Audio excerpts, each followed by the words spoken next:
Welcome everybody to RFID Hacking, Live Free or RFID Hard. My name is Fran Brown. I'm a managing partner at Bishop Fox, formerly Stack and Lou. We just rebranded and got some exciting stuff to show you guys here today.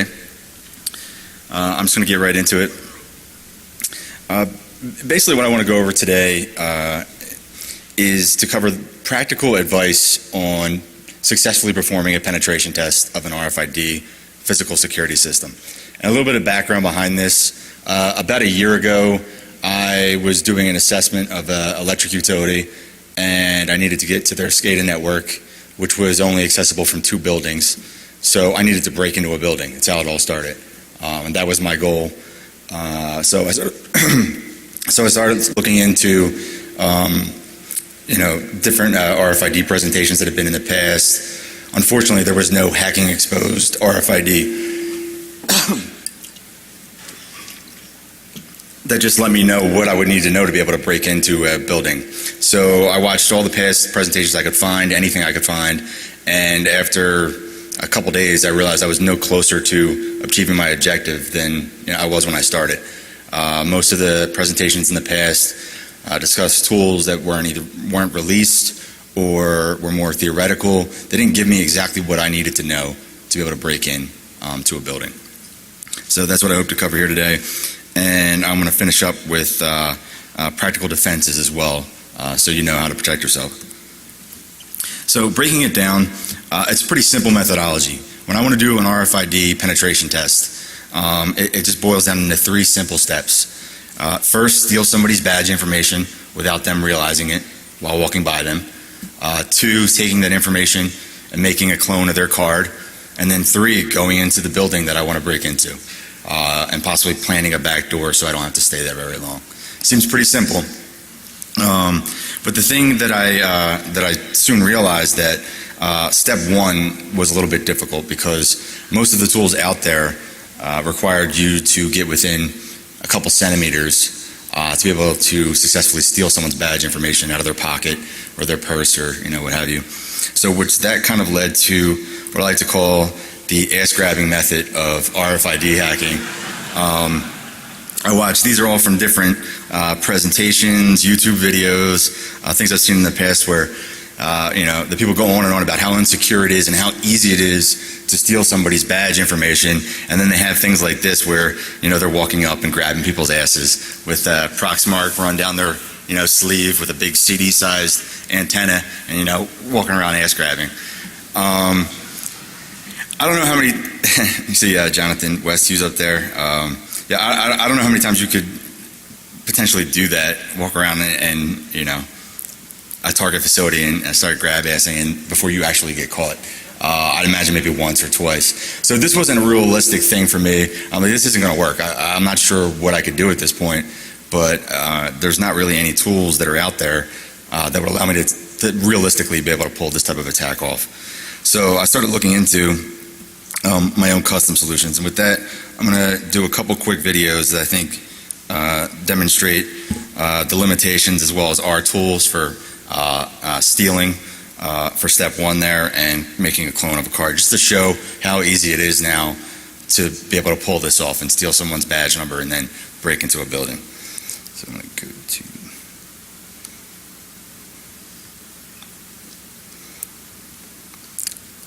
can you guys see that okay? You could buy, by far the most popular. Okay. So in this first one, this is kind of demonstrating how many of you here are familiar with the Proxmark 3? Okay, it's probably number 1 tool you could buy. It's actually really great for a lot of purposes. Sorry about that. It's too much for the microphone. But as you'll see here, it also has the problem of distance. This is the Proxmark. This is a RFID hacking tool you could buy, by far the most popular. It's plugged into my laptop here via USB, and then via another cable there's the antenna. And we see that right now we are running the Proxmark and we have it in listening mode. It's trying to read right now. So as we can see, it still does not see the card even at this range. So I'll keep going down, Getting closer to the antenna. Closer still. Until there we go. 6339. We had to be within probably about an inch right here before it actually starts picking up the badge information. 6339.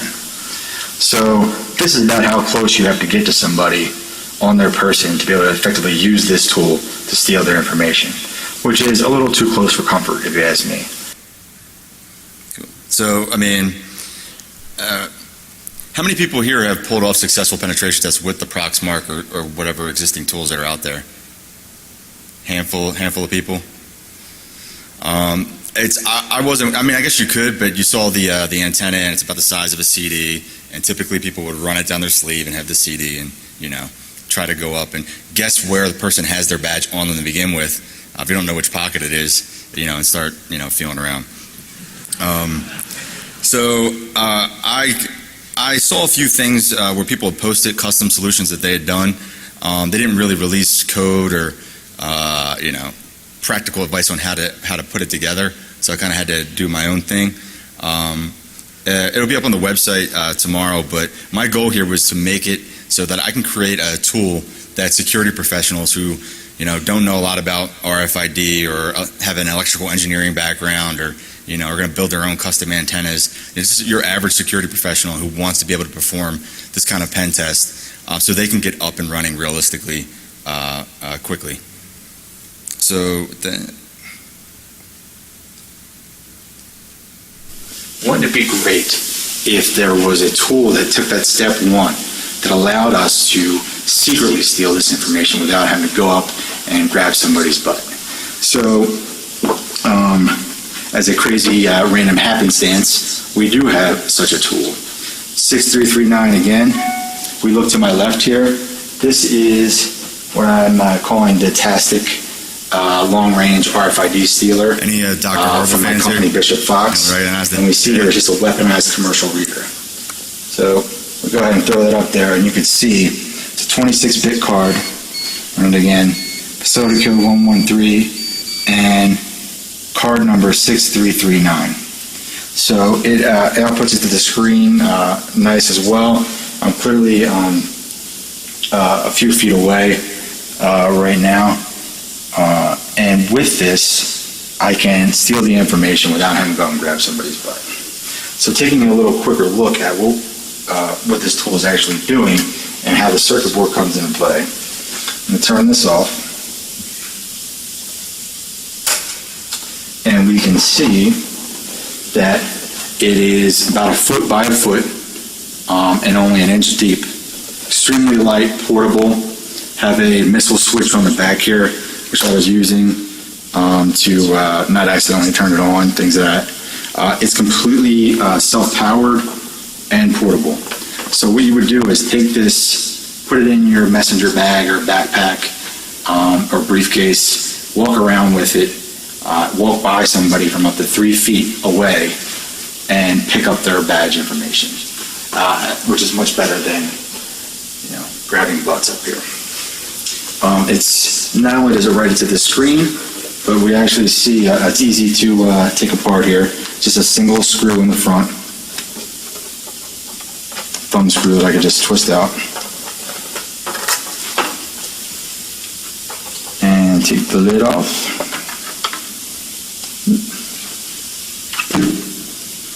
And what we have here is this is a long distance commercial badge reader, the kind that you would find in parking lots, so that you don't have to get out of your car. You can just roll it on your window and reach your arm out of the car window and hold your badge out and get it picked up. So it's meant to be picked up from several feet away. All of this was in here to begin with. All I did was add the LCD screen, the batteries to self-power it, and you will recognize this circuit board here, which you have without all of the things already installed. But it has all the logic, the code behind it will be on our website for you to download as well. And this is just an Arduino controller that you can buy online on Amazon, Radio Shack, as well as just some resistors and a few things there you can pick up anywhere. We'll have detailed instructions on the website on how to recreate this, which is our main goal here. And finally, we have a micro SD card, which not only was it writing it, but it was actually writing it to the SD card in cards.txt, a text file. So pretty cool. Basically, yeah.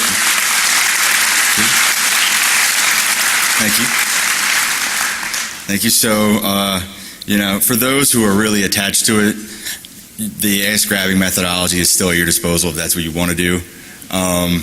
But this, I think, is a much better solution. And as you can see, it's super light. Got just self-powered, completely portable. Picks it up from a couple feet away as opposed to a centimeter or two. So effectively this was my attempt at solving that step one of those 3 steps.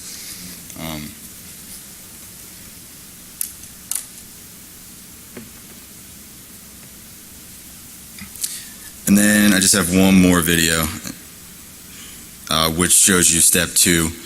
Which I mentioned, I like the Proxmark for a lot of things, but this will show SD card. The output of a. Just going to pop it into my laptop. It should come up over here.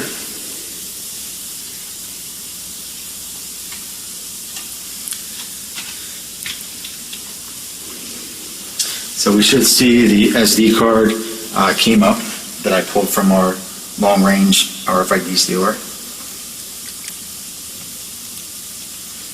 Check that out, and we see that there's a single file, cards.txt, just a simple text file. I click on that, and we see here, we scanned it a few times. It's a 26-bit card. Here is the hexadecimal notation for that badge information. We actually decoded for you. It's facility code 113. And badge number 6339, as we saw printed on the card, and we actually have the binary as well. So now we've successfully completed step 1. We've taken this silently stealing badge information and made it a realistic possibility where we can, from 3 feet away, casually walk by you and steal the information. Now that we have that, we can use tools like the Proxmark to quickly create a cloned fake version of your badge so that we can go use it. And that is extremely easy. It's a single command. We already have the Proxmark set up here. So what we're going to do is I'm going to go ahead and copy the hexadecimal version of this badge, 6339. Click copy. And we're going to come back to our Proxmark here. Now the Proxmark is in read mode right now, so by hitting this button I'll stop that. So now we have the badge information from our tool, just this hexadecimal value, and what we're going to do is take this programmable T557 card, which is a programmable card that doesn't read like anything right now, and we can turn this, this is just a sticky note. It's clearly not the 6339 badge. Let's put a post-it on there. It's programmable. So I just lay that on top of the antenna here. And if we look right here, all I'm going to do is type in LF for low frequency, HID, because it's a HID card, clone, space, and then I'm just going to paste in that value we took from our cards.txt file. And click enter. And we see cloning tagged with that value that we stole, done. So right now, this card is functionally an exact duplicate of the card that we stole, 6339. So let's test it out. So we have our original again, badge number 6339. We have the original card, 6339. And it's a Prox card too. Go over here, 6339 still. Now we take our clone card, this card which is clearly not that same card, just has my sticky note on it that was programmed. Handwriting on there. We come up to it. Badge 6339. facility code 113, 26-bit card. So now we've successfully stolen and now made a fake copy of this person's badge. Cool.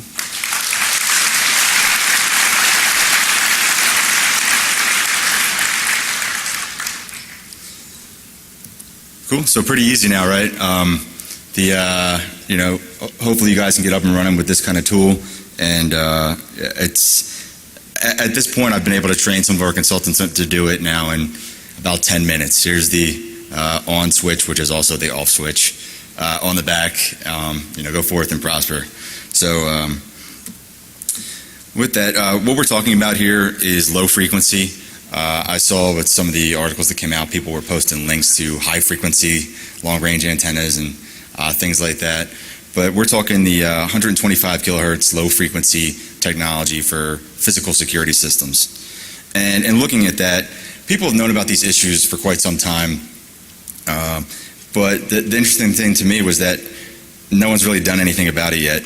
This came from HID Global directly from a post they had recently saying that 70 to 80% of physical security systems out there still use this legacy low frequency technology that we're exploiting here, despite us having known for quite some time. And they admit that there's no security, they've been hacked, we know this, they're not resistant to any of these kind of common attacks, yet they still persist. And then just looking at that, one of the motivations behind doing this talk, actually after creating the tools, was I noticed that we see in Chris Paget's talk from 2007, it couldn't be any simpler. If you're using this technology for your doors, you're highly insecure. It's a big bullet, that's it. That's 2007, and those quotes came from this blog post in June of 2013. So from 2007 to 2013, we've made about zero progress in terms of upgrading these physical security systems. And that blog post is actually pretty interesting. It goes on to talk about some of the reasons why the physical security product life cycle is about 20 years, they estimate. So most of the things out there were bought in the early 90s. HID offers more secure solutions, but people have bought and installed products from 20 years ago and are just more than happy with it. So for some extent, it's ignorance on the part of the people making the purchase decisions. They just don't realize that these things are this insecure, as well as there's budget issues. So what we're looking at here is a basic breakdown of what's happening for a badging system for a door. There's four main components, and coincidentally, if we're thinking about doing a pen test, those are the four areas that we'll want to target. So with this attack, we're targeting the card directly. We're going to the local Starbucks near a building we want to break into, or hang out in the smoke area or something like that, and targeting the cards that are on somebody's person. These cards, basically when they come within near distance of a reader like this, the reader powers it and it just starts singing out 26 to 37 ones and zeros. That's it. As soon as it gets powered, it just starts singing this out depending on what they have. And then the reader just reads these off the air and then encodes them in Wiegand protocol, which I'll talk about in a little bit, and just forwards them on to the controller to make the decision about whether to open the door or not. And then you have the host PC, where a physical security guard will be sitting at to add new users and monitor cameras and things like that. So in breaking this down, in doing this initial research, it was like pulling teeth. I mean, just trying to understand what was going on with these things, what's written on the card, how far away can I be? Every question that would jump to your mind, if you didn't know anything about RFID hacking, it would be like the 130th Google hit or some random product manual that I found the answer in. So I tried to compile as much of them I could here to make it easy. But one of the questions that come up is, if I saw somebody's badge, if I looked at the number on the back, is that enough information for me to make a fake copy of it? If you went on Google Images and somebody took a picture and you saw their badge number, could you make a copy of that? Well, the short answer is maybe. If they're so basically those 26 to 37 ones and zeros that it sings out the card when it comes near a reader, those eventually get interpreted by a controller, and the way they get interpreted is basically what they call the card format, which typically breaks down into your card ID and a facility code. What's written on the card is the card ID, which is part of what you need. If they're using a standard 26-bit card, then there's only 255 possible facility codes. So technically with that, I could just try that card number and facility code 1, facility code 2, facility code 3, and pretty quickly be able to brute force based on what you visually see on the card. If they've implemented like a 35-bit card or something, then it wouldn't be as easy to do. There's also, you'll typically see on these cards one number and then a space and then a longer number. That longer number is just a sales order number. I found it in a product manual. It's if you want to buy more cards, when you call the sales guy, you read him that number. It has nothing to do with authentication or getting you in the door or anything like that. So good to know. And this is what I'm talking about with the, so in reading this as well, I saw things from your standard 26-bit card or your corporate 35-bit card. And then you hear that they're 44-bit cards. And then in the Proxmarks, you see typically when tools that are accessing them are 10 hexadecimal digits, which is only 40 bits. So what exactly is going on with the card was a little confusing to me because people didn't really make it clear. So just to make it clear what's actually going on, it sings out 26 to 37 bits in the air. It's always 44 bits on the card. And when we see here, I scanned this in from a product manual and put the notation in there myself. Typically, always the first hexadecimal will be a 0, which usually gets dropped, which is why you see it as 10. You see the full version there of 11 hexadecimal digits, but starting with a 0. So what happens is there's always 44 bits on the card, which you see up there. The standard 26-bit is what you see on the right. And then it starts, come on, man. Everyone look at that guy with the stare. So it's always, every single card, it starts with 6 zeros and a 1. Every single card. 6 zeros and a 1. And then there's a buffer of 10 zeros, and then a parity or sentinel bit, and then your 26 bits. So if you have a 35-bit card or anything up to 37, all it does is extend to the left there using that buffer of those 10 zeros. And that's the full 44 bits that are on the card. So, mystery solved. This is on low frequency stuff and mainly for breaking into buildings, but these type of attacks and the techniques that we're going for here are going to only become more applicable as we go on. We're starting to see them in credit cards in the U.S. now, passports, and my favorite. Who here is a Disney fan? Anybody a Disneyland, Disney World?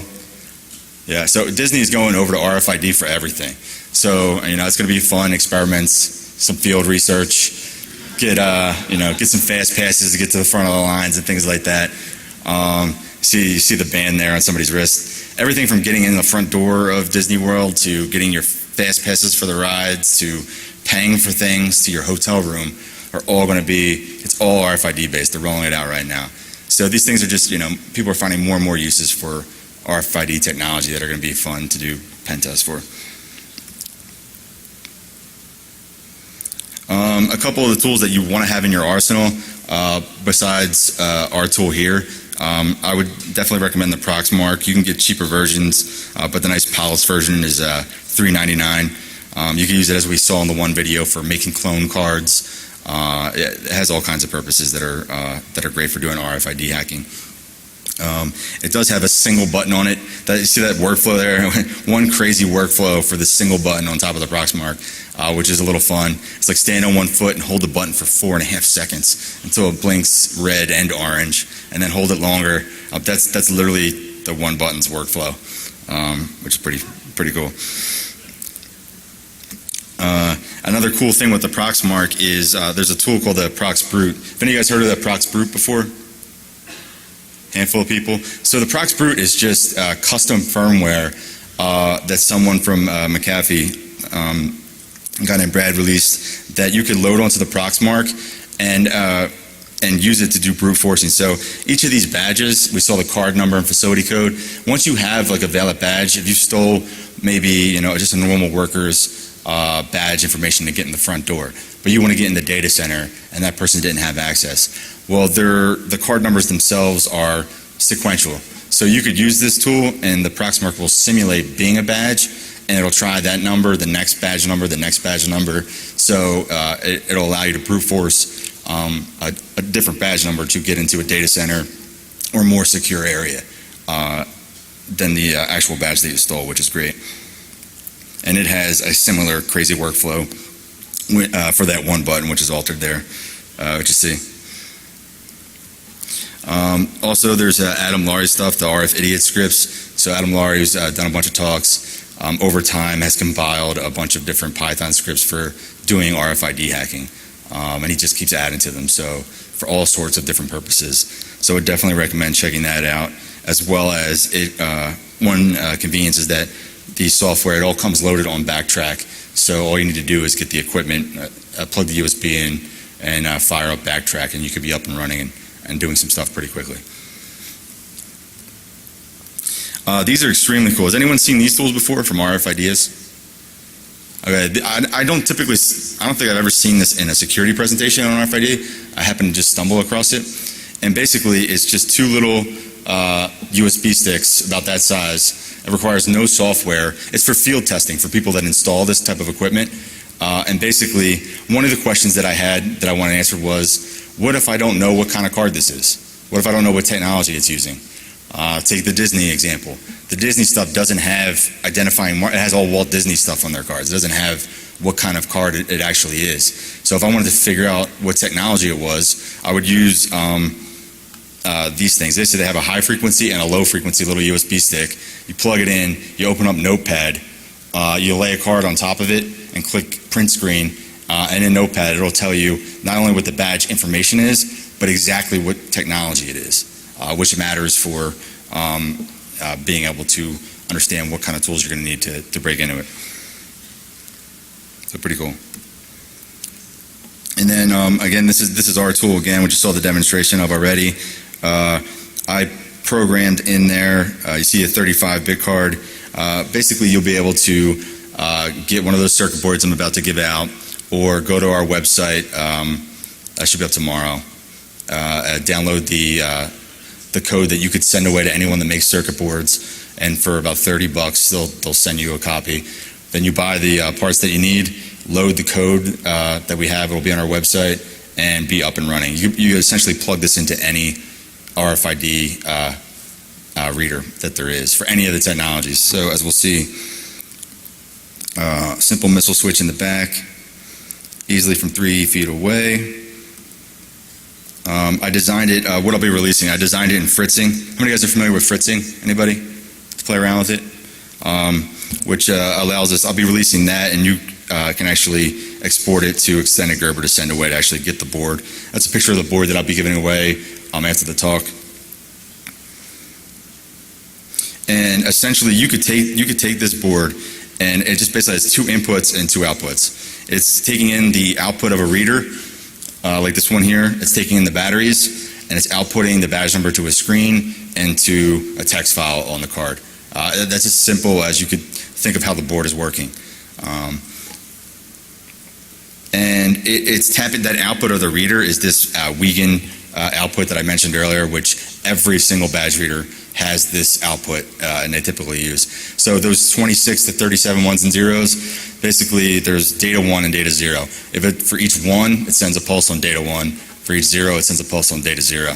And we're just tapping into that.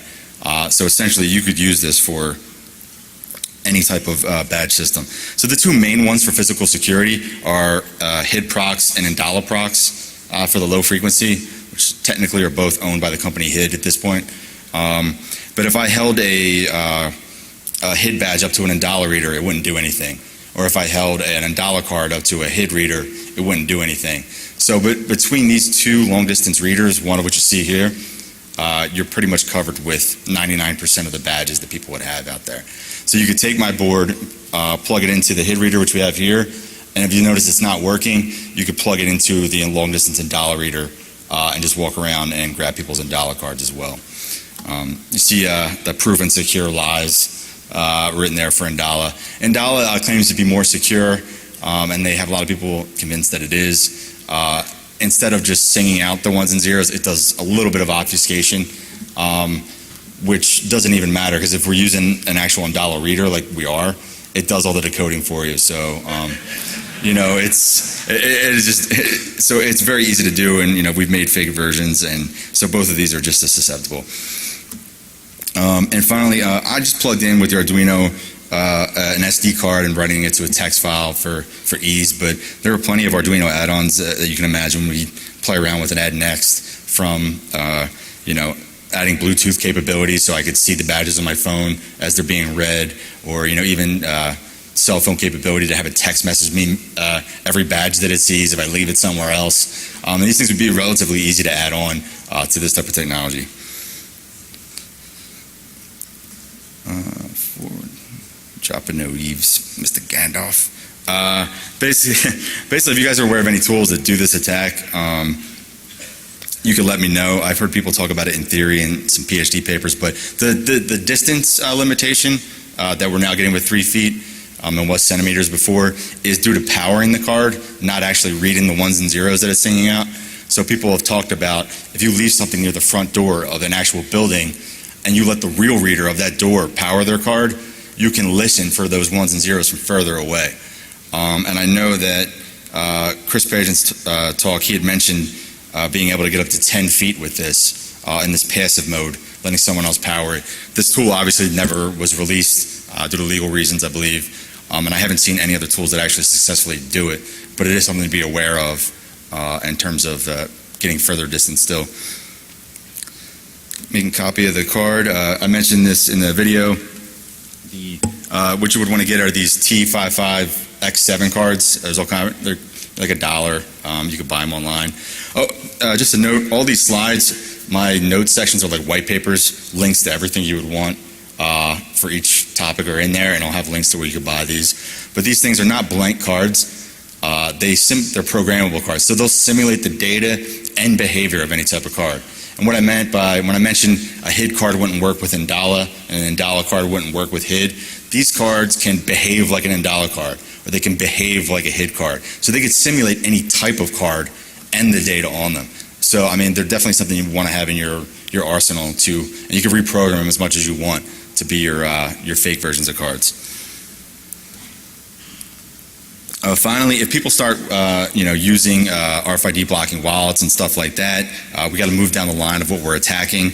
There are things out there where you can, pop open the lid of the reader and start dumping things off the readers and attacking them directly.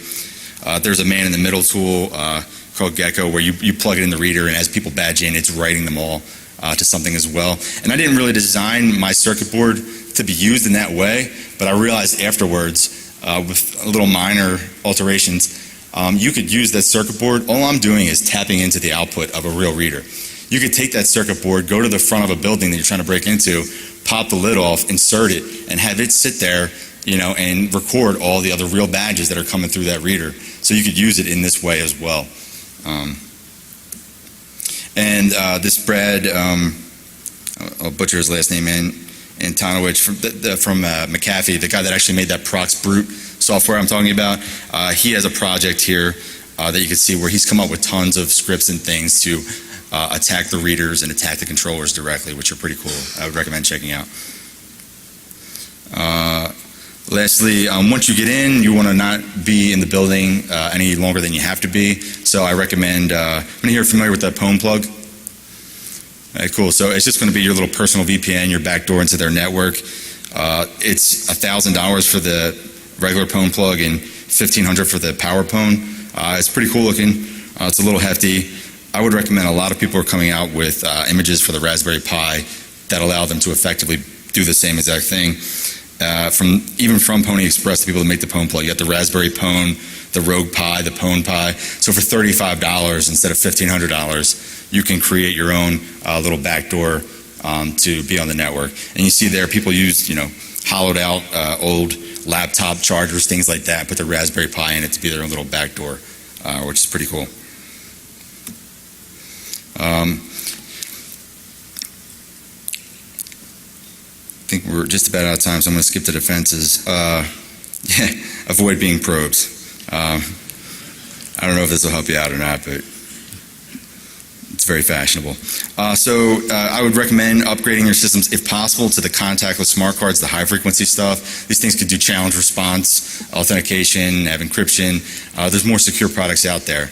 If you're a company that has 100,000 employees, placing everybody's badges and every single door out there might be not that realistic, at least in any kind of good time frame. So in order to get around that, what I would recommend is changing, using things like anomaly detection software, so that if I badge in at 8 in the morning every morning, but all of a sudden I'm badging in at 4 in the morning in a building I never go to, you can have it generate an alert and flag you. Also, you have the protective sleeves that I'll talk about more in a second. But you want to not wear your badge in prominent view, so I can't make a realistic looking picture of it. Security screws that prevent people from easily popping the lid off your reader on your door instead of just normal screws. And there's also ones, some of your readers have to check with tamper detect mechanisms that'll send an alert if someone's messing with the reader. And then finally, the last slide is that those protective sleeves that you would get, some of them work and some of them don't. So before you buy 100,000 of them for your employees, make sure that it works. This is a green card protective sleeve, which one of our employees is from Scotland, very charming fellow, and he has his green card, which has RFID in it, and it has this sleeve that you should keep it in at all times to prevent communication with your card. It doesn't work at all. It's probably just a piece of paper. So I don't know how they got over selling that to the federal government for every single green card. But it doesn't work at all. So, and in my experience, it does no rhyme or reason. It's about half of them work, half of them don't. So get a sample, test it out before you buy them in bulk for your company. And that's it.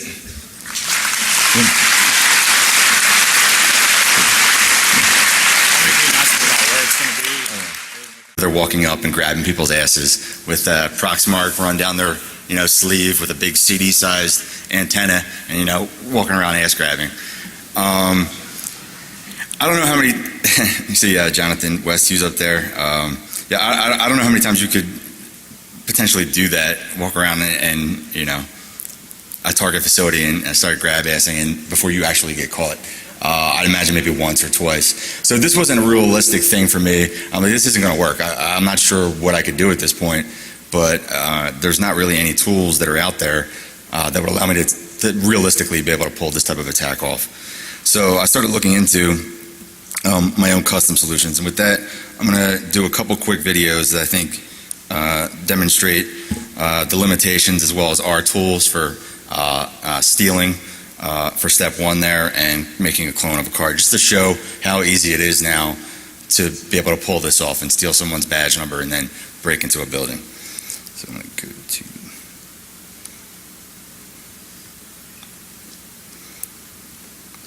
So can you guys see that okay? Hacking tool you could buy, by far the most popular. Okay. So in this first one, this is kind of demonstrating how many of you here are familiar with the Proxmark 3?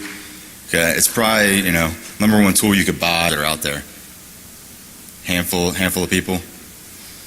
I guess you could, but you saw the antenna and it's about the size of a CD, and typically people would run it down their sleeve and have the CD and, try to go up and guess where the person has their badge on them to begin with, if you don't know which pocket it is, and start, feeling around. I saw a few things where people had posted custom solutions that they had done.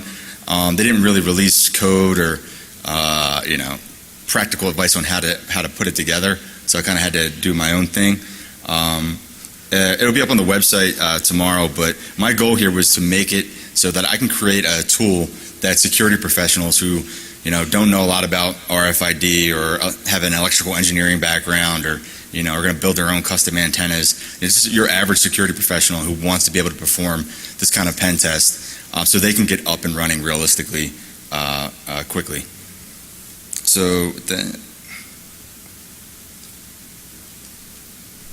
Wouldn't it be great if there was a tool that took that step one that allowed us to secretly steal this information without having to go up and grab somebody's butt? So, as a crazy random happenstance, we do have such a tool. welcome everybody to RFID Hacking. Live Free or RFID Hard. My name's Fran Brown. I'm a managing partner at Bishop Fox, formerly Stack and Lou. We just rebranded and got some exciting stuff to show you guys here today. I'm just going to get right into it. Basically what I want to go over today is to cover practical advice on successfully performing a penetration test of an RFID physical security system. And a little bit of background behind this. About a year ago, I was doing an assessment of an electric utility, and I needed to get to their SCADA network, which was only accessible from 2 buildings. So I needed to break into a building. That's how it all started. And that was my goal. So I started looking into different RFID presentations that have been in the past. Unfortunately, there was no hacking exposed RFID. That just let me know what I would need to know to be able to break into a building. So I watched all the past presentations I could find, anything I could find, and after a couple days I realized I was no closer to achieving my objective than I was when I started. Most of the presentations in the past discussed tools that weren't released or were more theoretical. They didn't give me exactly what I needed to know to be able to break in to a building. So that's what I hope to cover here today. And I'm going to finish up with practical defenses as well, so you know how to protect yourself. So breaking it down, it's a pretty simple methodology. When I want to do an RFID penetration test, it just boils down into 3 simple steps. First, steal somebody's badge information without them realizing it while walking by them. 2, taking that information and making a clone of their card. And then 3, going into the building that I want to break into.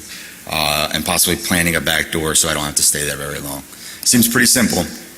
But the thing that I soon realized that step 1 was a little bit difficult, because most of the tools out there required you to get within a couple centimeters to be able to successfully steal someone's badge information out of their pocket or their purse or what have you. So that kind of led to what I like to call the ass-grabbing method of RFID hacking. I watched, these are all from different presentations, YouTube videos, things I've seen in the past where, the people go on and on about how insecure it is and how easy it is to steal somebody's badge information, and then they have things like this where, it's actually really great for a lot of purposes. Sorry about that. It's too much for the microphone. But as you'll see here, it also has the problem of distance. This is the Proxmark. This is a RFID hacking tool you could buy, by far the most popular. It's plugged into my laptop here via USB, and then via another cable there's the antenna. And we see that right now we are running the Proxmark, and we have it in listening mode. It's trying to read right now. So as we can see, it still does not see the card, even at this range. So I'll keep going down, getting closer to the antenna. Closer still, until there we go. 6339. We have to be within probably about an inch right here before it actually starts picking up the badge information. 6339. So this is about how close you have to get to somebody on their person to be able to effectively use this tool to steal their information, which is a little too close for comfort, if you ask me. Cool. So, how many people here have pulled off successful penetration tests with the Proxmark or whatever existing tools